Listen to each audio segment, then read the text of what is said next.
Hello and welcome viewers and students. आज हम करने जा रहे हैं पेपर 026820 का एनालिसिस, पेपर 820। आपकी स्क्रीन पर पहला सवाल, सवाल संख्या 76। अब हमें मिला है ग्रामेटिकल एरर या व्याकरणीय अशुद्धि का एक प्रश्न, तो पढ़ते हैं। I wish I am the richest person in the whole world. वाक्य में निसंदेह एरर यहां है, एम नहीं वर होना चाहिए था। विद्यार्थी ध्यान दें, हमें मिला है सब्जेक्टिव मूड, हाइपोथेटिकल सिचुएशन या काल्पनिक परिस्थिति का एक वाक्य। ऐसे वाक्यों को आप हिंदी में काश वाले वाक्य समझ सकते हैं, जैसे काश ऐसा हो, काश वैसा हो। इंग्लिश में सब्जेक्टिव मूड या हाइपोथेटिकल सिचुएशन।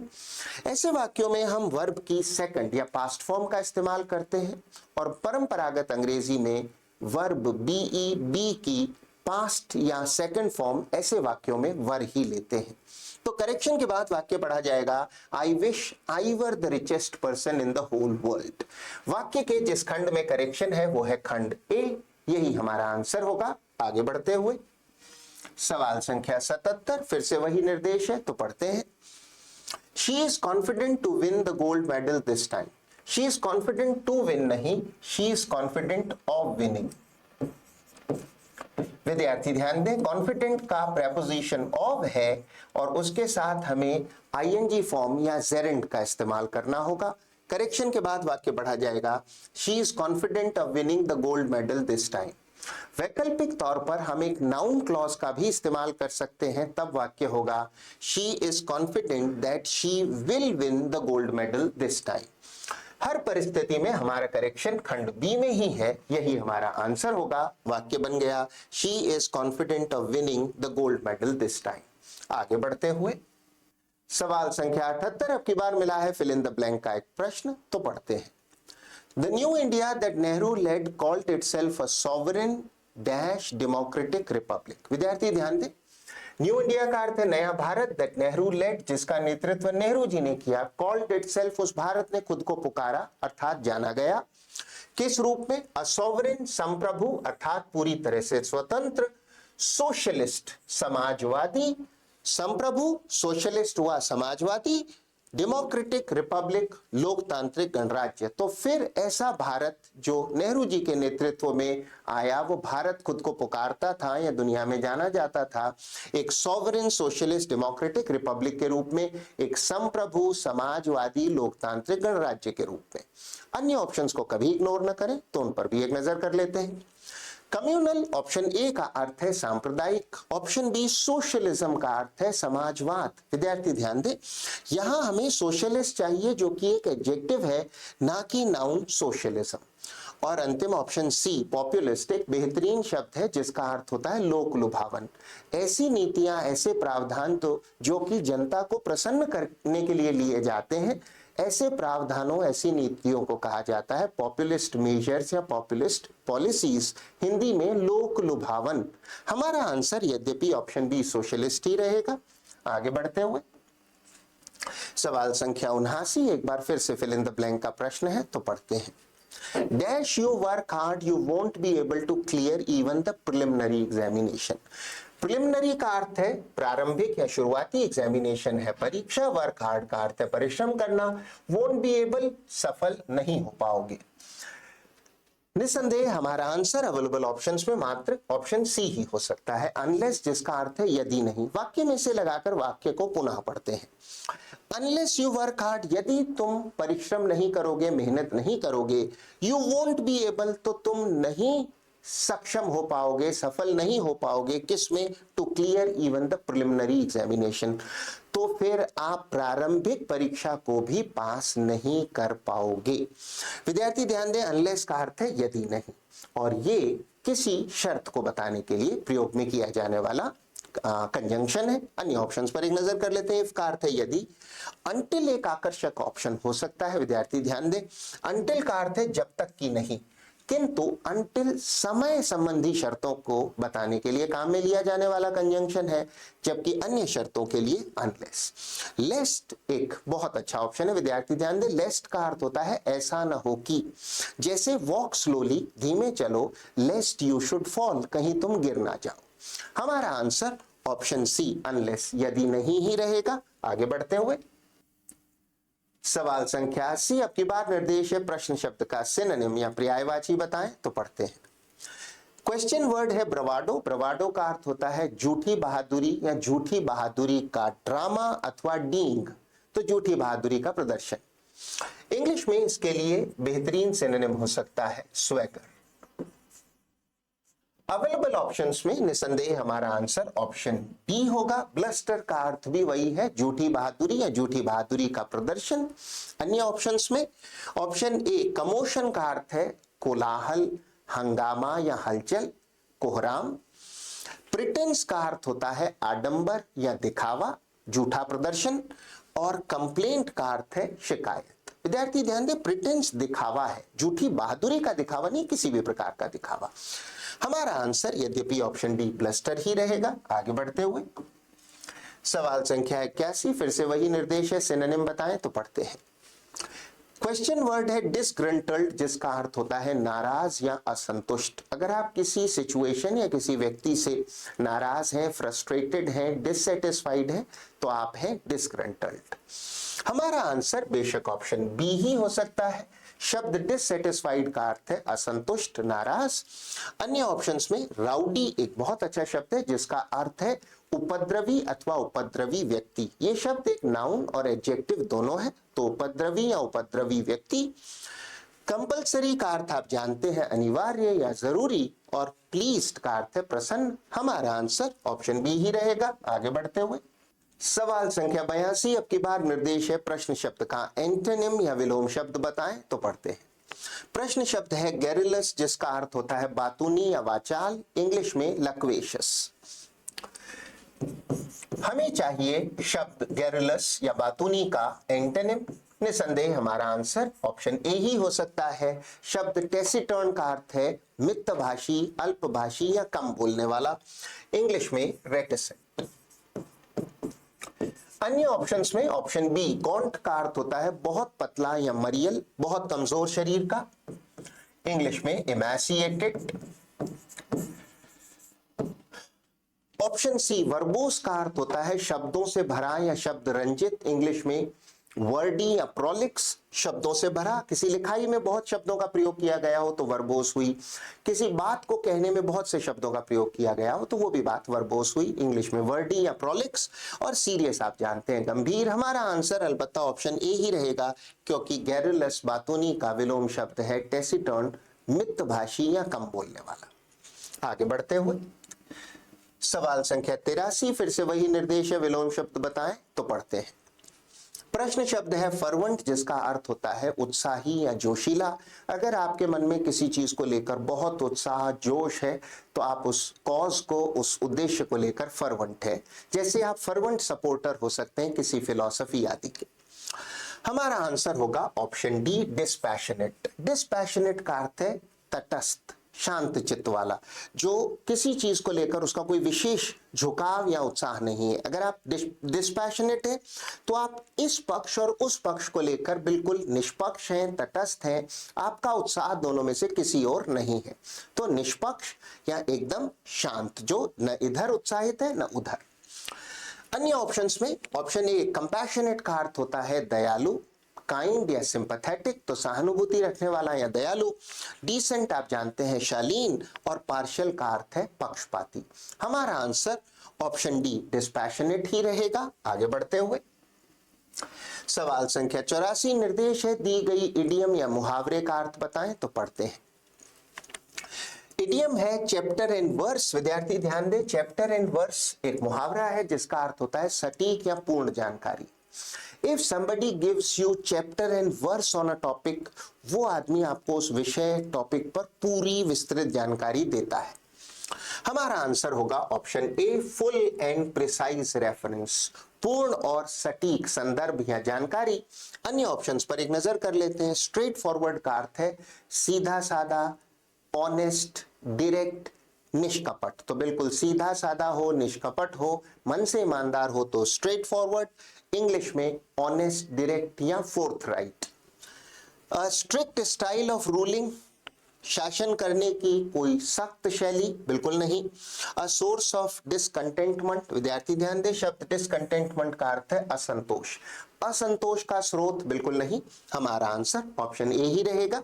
आगे बढ़ते हुए सवाल संख्या 85, फिर से वही निर्देश है, दी गई इडियम या मुहावरे का अर्थ बताएं, तो पढ़ते हैं। For loaves and fishes, for loaves and fishes का अर्थ होता है सांसारिक फायदे, अपने निजी स्वार्थ। अगर आप कोई काम लोव्स एंड फिशेस के लिए कर रहे हैं तो सांसारिक फायदों के लिए, अपनी स्वार्थ, अपने स्वार्थ सिद्धि, अपनी आय आदि के लिए कर रहे हैं। हमारा आंसर होगा option B, for material benefits, सांसारिक फायदों के लिए। अन्य ऑप्शंस में फॉर स्पिरिचुअल गेन्स, आध्यात्मिक लाभ या फायदे के लिए, नहीं। फॉर ईस्थेटिक रिक्वायरमेंट्स, विद्यार्थी ध्यान दें, शब्द ईस्थेटिक का अर्थ है सौंदर्य संबंधी या सौंदर्य बोध संबंधी, तो सौंदर्य संबंधी आवश्यकताओं के लिए बिल्कुल नहीं। फॉर कैपिटल गेन्स, जो पूंजीगत लाभ होते हैं उनके लिए, विद्यार्थी ध्यान दें, किसी असेट या संपत्ति को बेचने पर जो मोटा मुनाफा या भारी मुनाफा होता है उसे कहते हैं पूंजीगत लाभ, इंग्लिश में कैपिटल गेन्स। हमारा answer option B, for material benefits ही रहेगा। आगे बढ़ते हुए सवाल संख्या 86, अब की बार मिला है रीअरेंजमेंट ऑफ सेंटेंसेस का एक प्रश्न, तो पढ़ते हैं। विद्यार्थी ध्यान दें, हमें ओपनिंग सेगमेंट 1 और क्लोजिंग सेगमेंट 6 दिया गया है। उसके बीच में 4 खंड हैं, 4 वाक्य हैं PQRS, जिन्हें हमें लॉजिकली रीअरेंज करना है। जिसे करने का तरीका आप जानते भी हैं, पहले पढ़ें और फिर लॉजिकली रीअरेंज करें या फिर तार्किक रूप से इन्हें सुव्यवस्थित करें, तो पढ़ते हैं। When Galileo went home, he began to experiment with the pendulum. जब गैलीलियो घर गया तो फिर उसने जो है एक्सपेरिमेंट शुरू कर दिया पेंडुलम के साथ। पेंडुलम को कहते हैं लोलक, आप जानते हैं घड़ी में पेंडुलम होता है। When he showed it to his teachers, जब उसने इसे अपने शिक्षकों को दिखाया, they were delighted, वे बहुत प्रसन्न हुए। It was not long before physicians were using the instruments. विद्यार्थी ध्यान दें, फिजिशियन का अर्थ होता है चिकित्सक। ज्यादा समय नहीं गुजरा था, अर्थात शीघ्र ही, नॉट लॉन्ग का मतलब अधिक समय नहीं गुजरा, शीघ्र ही उसके उपरांत फिजिशियंस जो चिकित्सक थे were all using the instrument. Instrument का अर्थ होता है कोई उपकरण, to count the heart beats of their patients. Heart beat का अर्थ होता है दिल की धड़कन। वो अपने पेशेंट्स की, अपने मरीजों के दिल की धड़कन को मापने के लिए इस इंस्ट्रूमेंट, इस उपकरण का प्रयोग करने लगे। Soon he invented an instrument, invent का अर्थ होता है आविष्कार करना। शीघ्र ही उसने आविष्कार किया एक उपकरण का, which marked the pulse rate, जो कि पल्स का अर्थ होता है नब्ज, जो नब्ज की रेट को मार्क करता था, अर्थात रिकॉर्ड या मेजर करता था, तो उस पर जो है पल्स रेट को मापा जा सकता था। Then the clock makers began to use the pendulum, और बाद में उसके उपरांत क्लॉक मेकर्स जो है वो पेंडुलम, लोलक का प्रयोग करने लगे टू कीप टाइम। टुडे, आज, it has many other uses, आज इसके कई अन्य भी प्रयोग हैं। इतना पढ़ने पर हमें खासा सटीक अनुमान हो चला है कि ये जो पैसेज है ये रहा है गैलीलियो द्वारा पेंडुलम के आविष्कार पर, और उससे कितने सारे नए उपकरण और फायदे हुए हैं, कितनी उसकी एप्लीकेशंस हुई हैं, उसके बारे में। हमारे पास जो 2 बेहतरीन लिंक्स हैं वो है RP तथा QS। सबसे पहले ओपनिंग स्टेटमेंट हमारे पास है, when Galileo went home he began to experiment with the pendulum. उसके उपरांत R, Soon he invented an instrument which marked the pulse rate, शीघ्र ही उसने ऐसा उपकरण या ऐसा औजार बना लिया, इंस्ट्रूमेंट बना लिया जो पल्स रेट यानी नब्ज की रेट को मार्क करता था, मेजर करता था, रिकॉर्ड करता था। आर के उपरांत होगा खंड P, When he showed it, it यहां पर प्रोनाउन है पेंडुलम के लिए, to his teachers they were delighted, वो बहुत प्रसन्न हुए। P के उपरांत होगा खंड Q, It was not long before physicians were all using this instrument, और अधिक समय गुजरने से पहले ही, अर्थात शीघ्र ही, चिकित्सक भी, सभी जो चिकित्सक थे वो यूज करने लगे इस उपकरण का to count the heart beats of their patients, और Q के उपरांत खंड होगा S।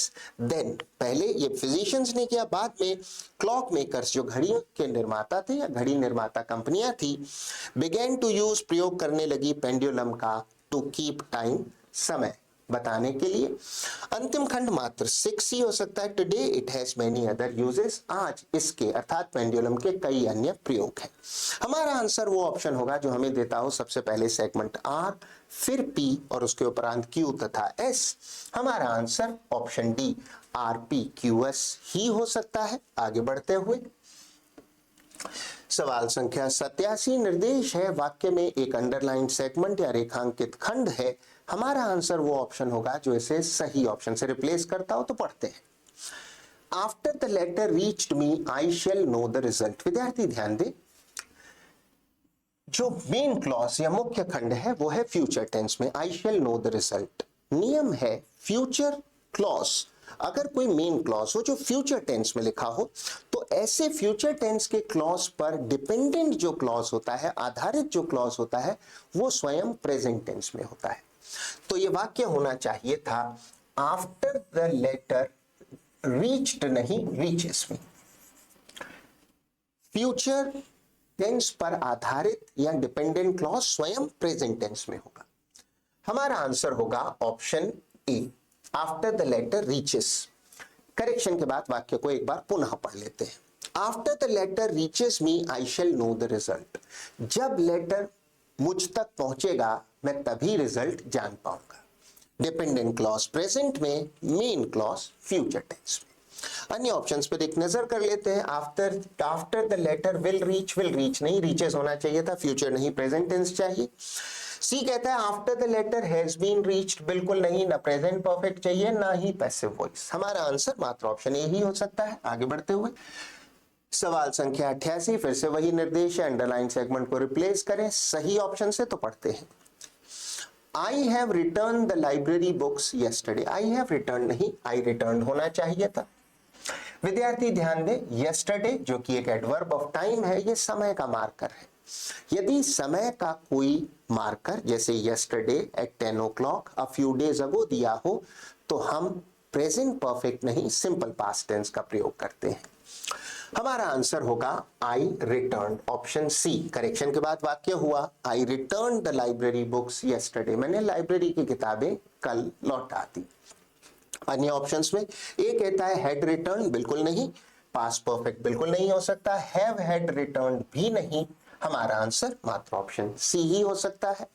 आगे बढ़ते हुए सवाल संख्या 89, अब की बार मिला है एक्टिव वॉइस का एक वाक्य जिसे हमें बदलना है पैसिव वॉइस में। तो पढ़ते हैं, Someone saw him picking up a gun. किसी ने उसे एक बंदूक उठाते हुए देखा। ऐसे वाक्यों में विद्यार्थी सबसे पहले दिए गए वाक्य के टेंस को पहचाने। हमें मिली है वर्ब की सेकंड या पास्ट फॉर्म सब्जेक्ट के साथ। दिए गए वाक्य का टेंस हुआ सिंपल पास्ट और वॉइस हुआ एक्टिव। जब हम इसे पैसिव वॉइस में बदलेंगे तो नया सब्जेक्ट होगा ही और फिर हेल्पिंग वर्ब होगी वॉस और फिर वर्ब की थर्ड या past participle form. Passive voice में हमेशा ही वर्ब की थर्ड या पास्ट पार्टिसिपल फॉर्म का इस्तेमाल किया जाता है। इस सारे आलोक में हमारा आंसर मात्र ऑप्शन बी ही हो सकता है, ही वॉस और फिर वर्ब की थर्ड या पास्ट पार्टिसिपल फॉर्म हुई seen picking up a gun. विद्यार्थी ध्यान दें, यहां बाई समवन के ना होने से वाक्य गलत नहीं हो जाता। पैसिव वॉइस में अक्सर by someone, by them, by the people जैसे डूअर्स या एजेंट्स को छोड़ दिया जाता है। अन्य ऑप्शंस पर एक नजर कर लेते हैं। He was seen pick up a gun नहीं, he was seen picking up a gun. Option C कहता है he was seen when he was, बिल्कुल नहीं। ऑप्शन डी कहता है he was seen to have picked, बिल्कुल नहीं। He was seen picking up a gun. हमारा आंसर ऑप्शन बी ही रहेगा। आगे बढ़ते हुए सवाल संख्या 90, वन वर्ड सब्स्टिट्यूशन का प्रश्न मिला है। तो पढ़ते हैं, इम्पॉसिबल टू बिलीव, जिस पर विश्वास न किया जा सके, अविश्वसनीय। हमारा आंसर होगा ऑप्शन सी इनक्रेडिबल, अविश्वसनीय। अन्य ऑप्शंस में ए है इनएविटेबल, जिसका अर्थ होता है अटल या अपरिहार्य, जो होकर रहेगा, जिसे अवॉइड नहीं किया जा सकता, जो अपरिहार्य या अटल है। इनएफेबल का अर्थ होता है इतना अच्छा कि जिसका वर्णन न किया जा सकता हो। अवर्णनीय, जैसे बहुत आनंद है आपके मन में, तो इनएफेबल जॉय, अवर्णनीय आनंद। जबकि अंतिम ऑप्शन डी इनइलेक्टेबल का अर्थ होता है अनअवॉइडेबल और इनइलेक्टेबल इनएविटेबल का सिनोनिम ही है। हमारा आंसर ऑप्शन सी इनक्रेडिबल या अविश्वसनीय ही रहेगा। आगे बढ़ते हुए सवाल संख्या 51 में फिर से वन वर्ड सब्स्टिट्यूशन का प्रश्न है, तो पढ़ते हैं। Body of a human being और एनिमल इम्बाम्ड फॉर बेरियल। विद्यार्थी ध्यान दें, किसी मनुष्य या जानवर का शरीर, इम्बाम का अर्थ होता है किसी प्रकार का लेप करना, फॉर बेरियल, बेरियल का अर्थ है गाड़ा जाना। तो गाड़े जाने से पहले, दफनाए जाने से पहले इंसान या किसी जानवर के शरीर पर अगर कुछ लेप किया जाए तो वन वर्ड सब्स्टिट्यूशन होगा, वो हुआ ममी। ममी आप जानते हैं प्राचीन इजिप्ट या मिस्र में जो है ममीज बनाई जाती थी। अन्य ऑप्शंस पर एक नजर कर लेते हैं। ऑप्शन ए, कॉप्स का अर्थ होता है शव या डेड बॉडी। कैडेवर भी कॉप्स ही है, शव को ही कहते हैं। मेडिकल संदर्भ में जहां शवों पर एक्सपेरिमेंट किया जाता है या अध्ययन किया जाता है, तो उस संदर्भ में हम कॉप्स को कहते हैं कैडेवर, शव। और अंतिम ऑप्शन मॉर्चरी एक अच्छा शब्द है जिसका अर्थ है मुर्दा घर या शवगृह। ऐसी जगह जहां शव रखे जाते हैं, ऐसी जगह को अंग्रेजी में कहते हैं मॉर्चरी अथवा मॉर्ग। मॉर्चरी या मॉर्ग है शव गृह, मुर्दा गृह या मुर्दा घर। हमारा आंसर यद्यपि ऑप्शन बी ममी ही रहेगा। आगे बढ़ते हुए सवाल संख्या 92 में हमें मिला है डायरेक्ट स्पीच का एक वाक्य, निर्देश है इसे इनडायरेक्ट स्पीच में बदलने का, तो पढ़ते हैं। Quote unquote, may you live long and prosper, said the old lady to her son. ईश्वर करे तुम लंबा जियो और समृद्ध हो, वृद्ध महिला ने अपने पुत्र से कहा। तो मूलतः वृद्ध महिला ने अपने पुत्र को आशीष दी है कि वो लंबा जिए। विद्यार्थी ध्यान दें, reporting verb said past tense में है। वाक्य मूलतः दुआ के प्रकार का है, किसी को जो शुभाशीष दी जा रही है उस प्रकार का है। इंग्लिश में कहेंगे ऑप्टेटिव किस्म का वाक्य है। हमारा आंसर बेशक ऑप्शन सी ही हो सकता है। The old lady blessed her son, आशीष दिया अपने पुत्र को, प्रेइंग ये प्रार्थना करते हुए, दैट ही माइट। विद्यार्थी ध्यान दें, चूंकि reporting verb said past tense में थी, में बदल के हो जाएगा might, that he might live long and prosper. तो बूढ़ी महिला ने अपने पुत्र को आशीर्वाद दिया, ये प्रार्थना की कि वो लंबा जिए और समृद्ध हो। अन्य ऑप्शंस पर एक नजर कर लेते हैं। ऑप्शन ए कहता है the old lady prayed to her son, prayed to पुत्र से प्रार्थना नहीं की, बिल्कुल नहीं। बी कहता है the old lady blessed her son asking whether, नहीं, इंटरोगेटिव वाक्य नहीं था। डी कहता है the old lady wished that her son may, नहीं, माइट होना चाहिए था।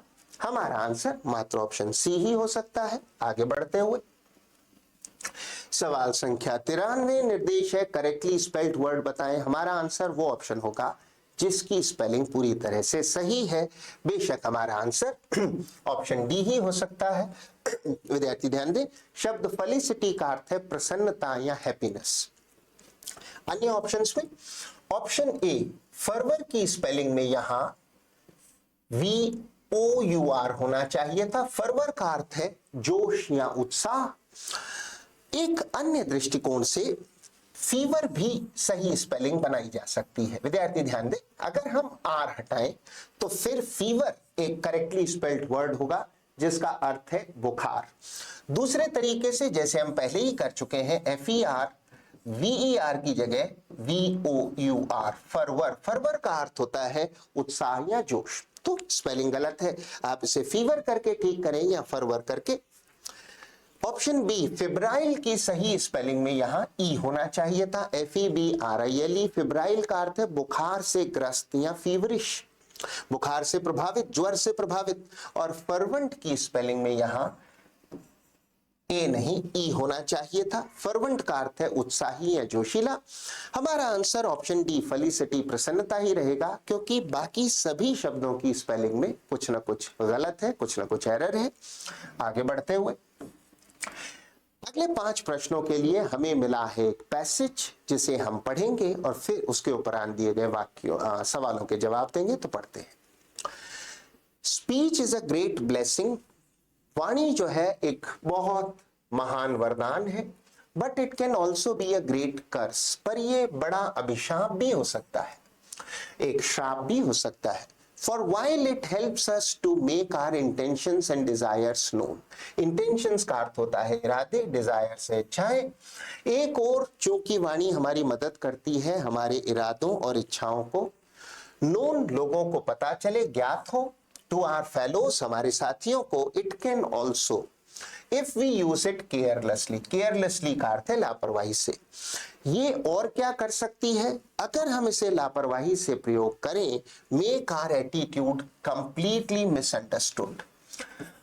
और अगर हम इसका लापरवाही से प्रयोग करें तो हमारे इरादे और इच्छाएं दोस्तों तक नहीं पहुंचेंगे। तब क्या होगा? हमारा जो एटीट्यूड है, दृष्टिकोण है, अभिवृत्ति है, रवैया है, वो पूरी तरह से गलत समझा जाएगा, लोग उसे गलत समझ लेंगे। A slip of the tongue, बोलने में हुई चूक को कहते हैं slip of the tongue, जबान का फिसलना, बोलने में हुई गलती। The use of an unusual word, एक असामान्य वर्ड का प्रयोग, और an ambiguous word, ambiguous का अर्थ होता है द्विअर्थी, एक शब्द जिसके दो या अधिक अर्थ निकलते हो, जिसके कारण वो कंफ्यूजिंग हो, उसे कहते हैं एम्बिग्यूअस या इक्विवोकल, द्विअर्थी या फिर अस्पष्ट अर्थ वाला। The use of an unusual word or an ambiguous word may create an enemy. वो हो सकता है आपके लिए क्रिएट कर दे, उत्पन्न कर दे एक एनिमी, शत्रु को, where we had hoped to win a friend, जहां हमने सोचा था मित्र मिलेगा, वहां हो सकता है आपके द्विअर्थी शब्द से या गलत शब्द से शत्रु मिल जाए। अगेन पुनः, पुनः मतलब अगली बात, पुनः different classes of people use different vocabularies, अलग अलग वर्गों के लोग जो है अलग अलग प्रकार के शब्दकोशों का प्रयोग करते हैं। And the ordinary speech of an educated man, और एक शिक्षित व्यक्ति की आम स्पीच या भाषा भी मे स्ट्राइक एन अनएजुकेटेड लिसनर, वो हो सकता है लगने लगे एक अशिक्षित श्रोता को एज शोइंग प्राइड, घमंड दिखाना। एक पढ़े लिखे सुशिक्षित व्यक्ति की आम भाषा भी एक अशिक्षित श्रोता को घमंडपूर्ण भाषा लग सकती है, दिखावे की भाषा लग सकती है। अनविटिंगली, अनविटिंगली का अर्थ होता है बिना विचारे हुए या फिर बिना ज्यादा सोचे समझे। We may use a word which bears a different meaning. बिना इरादे के, बिना विशेष विचार किए हम हो सकता है एक ऐसा शब्द प्रयोग कर लें which bears, bear का अर्थ रखना, different meaning जो एक अलग अर्थ रखता है to our listeners from what it does to our own class.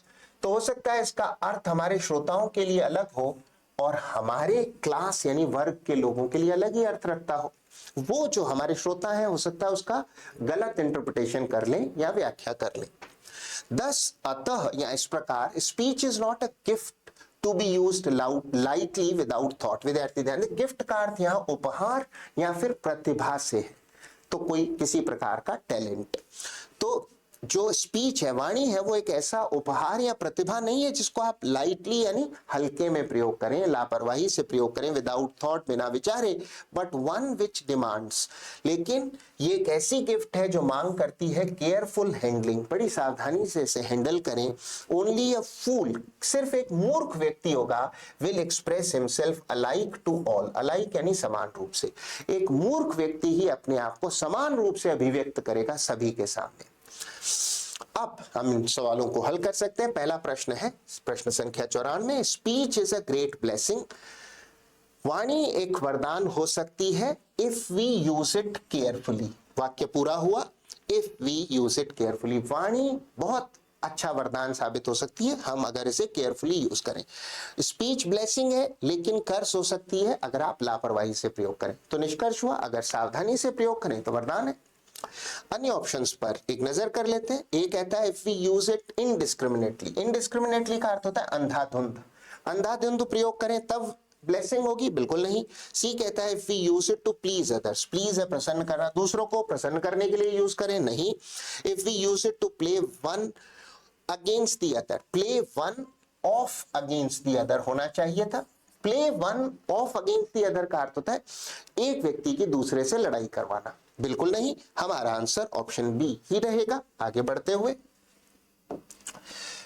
सवाल 95, speech can also be a great curse, वाणी एक बड़ा श्राप या शाप भी हो सकती है if we use it recklessly. Recklessly का अर्थ होता है लापरवाही से। अन्य ऑप्शंस में बी कहता है if we adopt different vocabularies in different contexts, अगर हम अलग अलग शब्दकोशों का प्रयोग करें अलग अलग संदर्भों में, नहीं इससे अभिशाप नहीं हो जाएगा या शाप नहीं हो जाएगी वाणी। If we always try to please everyone, हम हर किसी को हमेशा, प्लीज का अर्थ है प्रसन्न करने की कोशिश करें, नहीं। If we always try to win friends, हम हमेशा मित्र बनाने की या मित्र जीतने की कोशिश करें, नहीं। वाणी एक श्राप या शाप हो सकती है अगर आप इसे लापरवाही से प्रयोग करें। ये पैसेज के प्रारंभ में ही स्पष्ट हो जाता है। आगे बढ़ते हुए सवाल संख्या 96, a slip of the tongue means, जबान का फिसलने का अर्थ क्या है? बोलने में हुई चूक। हमारा आंसर होगा option C, making a mistake in speech. अन्य ऑप्शंस में biting the tongue while speaking, बोलते हुए अपनी टंग को बाइट करना, बिल्कुल नहीं। टंग को बाइट करने का क्या अर्थ है? बाइट योर टंग एक मुहावरा है जिसका अर्थ है बोलते हुए खुद को रोक लेना। आप कुछ कहना चाहते हैं पर खुद को बोलते हुए रोक लें, तो आप क्या कर रहे हैं? You are biting your tongue, बिल्कुल नहीं। बी कहता है telling lies to defend oneself, खुद को बचाने के लिए झूठ बोलना, नहीं। Incurring loss in a hasty bargain, hasty है जल्दबाजीपूर्ण, जल्दबाजीपूर्ण बार्गेन में आप नुकसान उठाएं, इनकर लॉस का अर्थ होता है नुकसान उठाना, बिल्कुल नहीं। हमारा आंसर ऑप्शन सी ही रहेगा। आगे बढ़ते हुए सवाल संख्या 97, the passage reveals that, passage स्पष्ट करता है कि, क्या स्पष्ट करता है? ए ऑप्शन कहता है the use of ambiguous and unusual words brings us friends, द्विअर्थी या अस्पष्ट या असामान्य शब्दों के प्रयोग से मित्र बनते हैं, बिल्कुल नहीं। बी कहता है speech never reflects one's attitude, attitude का अर्थ है रवैया, दृष्टिकोण, अभिवृत्ति। आपकी भाषा कभी आपकी अभिवृत्ति को या रवैये को व्यक्त नहीं करती, बिल्कुल नहीं। Careful use of words may bring profit not friends, सावधानी से प्रयोग करोगे तो लाभ तो होगा पर मित्र नहीं मिलेंगे, बिल्कुल नहीं। डी कहता है careless use of words is likely to create enemies, बिल्कुल सही। पैसेज के मध्य में कहा गया है लापरवाही या द्विअर्थी शब्दों के इस्तेमाल से आपको हो सकता है शत्रु मिल जाए जहां आपने मित्र की अपेक्षा की थी। हमारा आंसर मात्र ऑप्शन डी ही हो सकता है। आगे बढ़ते हुए पैसेज का अंतिम प्रश्न, प्रश्न संख्या 98, a fool expresses himself alike, समान रूप से व्यक्त करता है to all kinds and conditions of men, because एक मूर्ख आदमी जो है वो हर परिस्थिति में हर तरह के व्यक्ति के साथ एक ही प्रकार की अभिव्यक्ति करता है, क्योंकि option D he lacks the power of discrimination. Discrimination का अर्थ है विवेक। विद्यार्थी ध्यान दें, यहां डिस्क्रिमिनेशन का अर्थ भेदभाव नहीं है, विवेक है। सही और गलत में अंतर करने को भी डिस्क्रिमिनेशन कहते हैं, क्योंकि उसमें डिस्क्रिमिनेशन की या सही गलत में फर्क करने की, तमीज करने की जो बुद्धि होती है, विवेक होती है, विवेक होता है, वो उसमें नहीं होता। He lacks the power of discrimination in the use of words, क्योंकि वो मूर्ख जो व्यक्ति है वो शब्दों के इस्तेमाल में जो आवश्यक विवेक होता है उससे रहित होता है। अन्य ऑप्शंस में ये कहता है he wants to play with people, लोगों के साथ खेलना चाहता है, नहीं। He wants to deceive everyone, वो सभी को धोखा देना चाहता है, नहीं। He wants to amuse everyone, वो हर किसी को मनोरंजित करना चाहता है, नहीं। हमारा आंसर ऑप्शन डी ही रहेगा। आगे बढ़ते हुए सवाल संख्या 99, निर्देश है इनकरेक्टली स्पेल्ड वर्ड बताएं। हमारा आंसर वो ऑप्शन होगा जिसकी स्पेलिंग गलत है। बेशक हमारा आंसर ऑप्शन ए ही हो सकता है। शब्द नौजिया की स्पेलिंग में यहाँ सी नहीं एस होना चाहिए था, सही स्पेलिंग होगी NAUSEA। शब्द नौसिया का अर्थ है मितली, अर्थात उल्टी आने की सी फीलिंग होना। आपको लगे कि आपको उल्टी आने वाली है तो ये जो फीलिंग है, जो मितली है, जी मिचलाना है, इसे कहते हैं नौसिया। अन्य ऑप्शंस में नॉटी आप जानते हैं शरारती, उद्दंड, नटखट। नेचुरलिस्ट का अर्थ है प्रकृतिवादी या प्रकृतिविद, और नास्टी का अर्थ है बहुत बुरा या बहुत खराब। जैसे नास्टी ट्रैफिक जैम है तो बहुत खराब ट्रैफिक जैम है। हमारा आंसर ऑप्शन ए ही रहेगा, क्योंकि अन्य किसी शब्द की स्पेलिंग में कोई एरर नहीं। आगे बढ़ते हुए अंतिम प्रश्न, प्रश्न संख्या 100, एक बार फिर से रीअरेंजमेंट ऑफ सेंटेंसेस का प्रश्न है। पहले पढ़ें और फिर रीअरेंज करें तो पढ़ते हैं। However, यद्यपि they ignore the truth that progress and success are proportional to the labor they put in. However, यद्यपि they ignore the truth, वो इस सत्य को इग्नोर करते हैं, नजरअंदाज करते हैं, that progress, कि तरक्की एंड सक्सेस, कामयाबी या सफलता, आर प्रोपोर्शनल, वो समानुपातिक है to the labour they put in. Labour का अर्थ है परिश्रम। वो इस बात को नजरअंदाज करते हैं कि तरक्की और सफलता समानुपाती है परिश्रम के जो आप करते हैं। The general human tendency, human है मानवीय, टेंडेंसी का अर्थ प्रवृत्ति, is to find fault with the policies framed by the government. Find fault का अर्थ होता है दोष निकालना, विद द पॉलिसीज, नीतियां, फ्रेम्ड बनाई गई by the government. They blame, वो आरोप लगाते हैं, इल्जाम लगाते हैं, the government for their slow progress, अपनी धीमी रफ्तार का इल्जाम वो लगाते हैं सरकार पर, उस पर आरोप मढ़ते हैं। एक्सपेक्टिंग मिरेकल्स, उम्मीद करते हैं, मिरेकल्स का अर्थ है चमत्कारों की, एंड मैजिकल ट्रांसफॉर्मेशन, और जादुई परिवर्तन की, बदलाव की उम्मीद करते हैं इन देयर लाइव्स, उनके जीवन में। So people openly criticize and condemn the policy makers. इस प्रकार लोग खुलकर आलोचना करते हैं और निंदा करते हैं, कंडेम करते हैं, निंदा करना, धिक्कारना, द पॉलिसी मेकर्स, नीति निर्माताओं को, अर्थात सरकार के नेताओं को या फिर देश की नीतियां तय करने वाले लोगों को। इतना पढ़ने पर हमें खासा सटीक अनुमान हो चला है कि ये आम आदमी के जो दोष निकालने के एटीट्यूड के बारे में है, और बात हो रही है आम आदमी की इस प्रवृत्ति की कि वो अपनी नाकामियों का जो जिम्मेदार है वो सरकार को मानता है, सरकार की निंदा आलोचना करता है। हमारे पास जो दो बेहतरीन लिंक्स हैं वो है QSR और अंतिम खंड P। सबसे पहले introductory segment Q। The general human tendency is to find fault with the policies framed by the government. सामान्य मानवीय प्रवृत्ति होती है कि वो दोष निकालने की कोशिश करते हैं सरकारी नीतियों में। क्यों के उपरांत होना चाहिए खंड है, सो इसलिए people openly criticise and condemn the policy makers, इसलिए जो लोग हैं वो खुलकर आलोचना करते हैं और निंदा करते हैं नीति निर्माताओं की। इसके उपरांत हो सकता है मात्र खंड आर। दे ब्लेम, दे का अर्थ है लोगों से, people blame the government for their slow progress, लोग इल्जाम लगाते हैं सरकार पर आरोप मढ़ते हैं अपनी धीमी तरक्की के लिए। एक्सपेक्टिंग मिरेकल्स, उम्मीद करते हैं चमत्कारों की, and magical transformation in their lives, और उम्मीद करते हैं जादुई परिवर्तन हो जाए उनके जीवन में। और अंतिम खंड आर के उपरांत मात्र P ही हो सकता है। However they ignore, लेकिन वो नजरअंदाज करते हैं that the truth, इस सत्य को, that progress and success are proportional to the labor they put in. वो इस बात को भूल जाते हैं कि तरक्की और कामयाबी समानुपाती है उनके उस परिश्रम की जो कि वो अपने काम में लगाते हैं। हमारा आंसर वो ऑप्शन होगा जो हमें देता हो सबसे पहले सेगमेंट Q, उसके उपरांत S, R तथा P, इसी क्रम में। हमारा आंसर मात्र ऑप्शन A ही हो सकता है, QSRP, अन्य कोई सेगमेंट सही नहीं।